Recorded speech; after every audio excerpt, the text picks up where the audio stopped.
मित्रों, आपने अभी तक सिर्फ यही सुना होगा कि गोवर्धन पर्वत को श्री कृष्ण ने अपनी नन्ही उंगली पर उठा लिया था। लेकिन आप ये नहीं जानते होंगे कि महाबली हनुमान जी ने पहले ही गोवर्धन को उठाकर श्री हरि नारायण की लीला को सार्थक कर दिया था।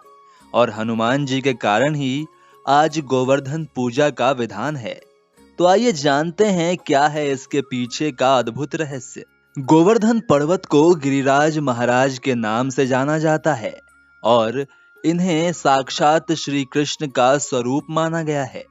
इसका कारण ये है कि भगवान श्री कृष्ण ने कार्तिक शुक्ल प्रतिपदा तिथि को गोवर्धन रूप में अपनी पूजा किए जाने की बात कही थी।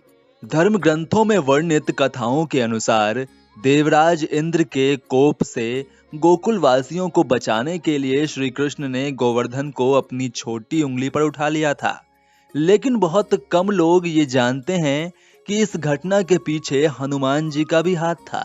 दरअसल त्रेता युग में जब श्री हरि नारायण ने भगवान श्री राम के रूप में अवतार लिया था, उस समय लंका पार करने के लिए जब भगवान राम के नेतृत्व में वानर सेना समुद्र पर सेतु का निर्माण कर रही थी, उस समय सेतु निर्माण के लिए बहुत से पत्थरों की आवश्यकता पड़ी। लंका जाने के लिए पुल बनाने के लिए विशाल पत्थरों की आवश्यकता थी और वानर सेना विभिन्न स्थानों से विशाल पर्वत लेकर आई थी। पुल के निर्माण के चौथे दिन तक पहाड़ की चोटियां समाप्त हो गईं और दक्षिण भारत समतल कर दिया गया।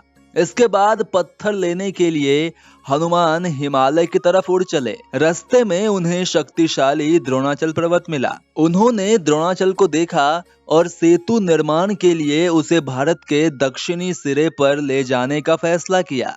लेकिन हनुमान पर्वत को उठाने में असमर्थ थे। जल्द ही हनुमान को पता चला कि ये अद्भुत पर्वत शालिग्राम से बना है, जो भगवान विष्णु से जुड़ी धारियों वाला पवित्र काला पत्थर होता है। हनुमान तब प्रार्थना करने लगे और बोले, हे द्रोणाचल पर्वत, मैं हनुमान हूँ। राम काज करने के लिए आपके शरण में आया हूँ।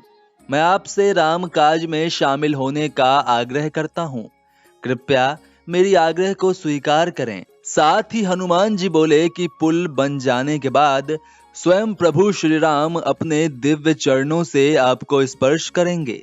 ये बात सुनकर द्रोणाचल आसानी से सहमत हो गए और हनुमान जी के साथ प्रभु श्री राम के पास जाने का अनुरोध करने लगे। द्रोणाचल का अनुरोध सुनकर हनुमान उन्हें उठाकर दक्षिण में रामेश्वरम ले जाने लगे। इधर रामेश्वरम में जब तक हनुमान जी पहाड़ की खोज में हिमालय की तरफ गए थे, तब तक वानर सेना के सदस्य कई अन्य छोटे बड़े पहाड़ ले आए और लंका तक पुल का कार्य पूरा हो गया। इसके बाद श्री राम ने तुरंत वानर सेना के सदस्यों से अनुरोध किया कि वे बचे हुए अतिरिक्त पत्थरों, पहाड़ों और पर्वतों को वहीं रखाएं जहां से लाए थे।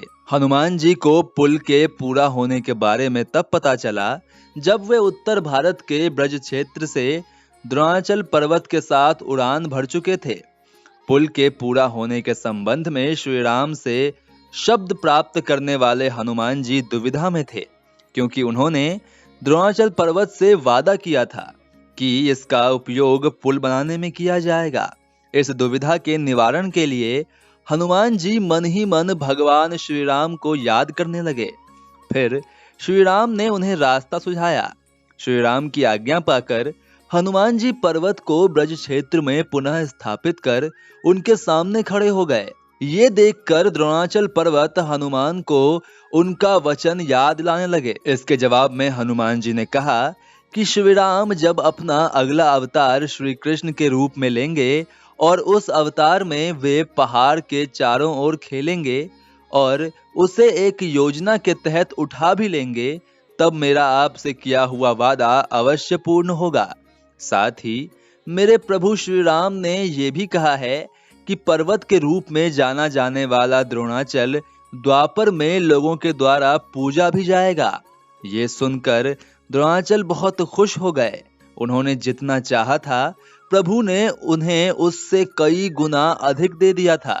अब साक्षात नारायण उनके ऊपर अपनी बाल लीलाएं करेंगे और एक विशेष आयोजन में वो श्री कृष्ण के सहायक बनेंगे, जिसके बाद व्यर्थ समझा जाने वाला पत्थर भगवान गिरिराज के रूप में घर घर में पूजा जाएगा। द्वापर युग में यही द्रोणाचल पर्वत गोवर्धन के नाम से प्रसिद्ध हुआ और अपनी छोटी उंगली पर इसे उठाकर श्री कृष्ण ने अपनी बाल लीलाएं दिखाई। तो मित्रों, आज की इस वीडियो में फिलहाल इतना ही।